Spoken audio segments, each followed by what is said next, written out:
எல்லே இளங்கிளியே இன்னம் உறங்குதியோ? சில்லென்று அழையேன் மின்னங்கைமீர் போதருகின்றேன். வள்ளையுன் கட்டுரைகள் பண்டேயுன் வாயறிதும் வள்ளீர்கள் நீங்களே நானேதான் ஆயிடுக. ஒல்லை நீ போதாய் உனக்கென்ன வேறுபடையை? எல்லாரும் போந்தாரோ போந்தார் போந்தெண்ணிக்கொள். வல்லானை கொன்றானை மாற்றாடை மாற்றடிக்க வல்லானை மாயனை பாடேலோ ரெம்பாவாய். இதன் பொருளாவது, இளங்கிளி போன்ற இளம்பெண்ணே, இன்னும் உறங்குகின்றாயோ என்ற தோழிகளின் சொல்லுக்கு, தோழிகளே, இளங்காலையில் சில்லுவண்டு போல் இரைச்சல் போடாதீர்கள்.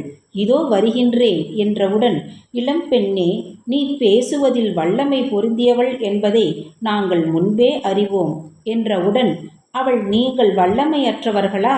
சரி, நானே இருக்கட்டும். நான் இப்போது என்ன செய்ய வேண்டும்? உடனே வெளியில் வர வேண்டும்.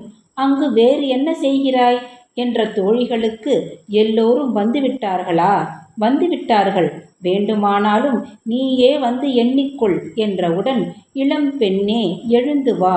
நாம் குவளையா பீடமென்னும் யானையை அழித்த அவன் வீரத்தையும் எதிரிகளின் வீரத்தையும் அழிக்கும் வல்லவனின் பெருமையையும் மாய செயல்கள் புரியும் இந்த மாயக் கண்ணனை நாம் வாயார பாட எழுந்து வா பாவையே.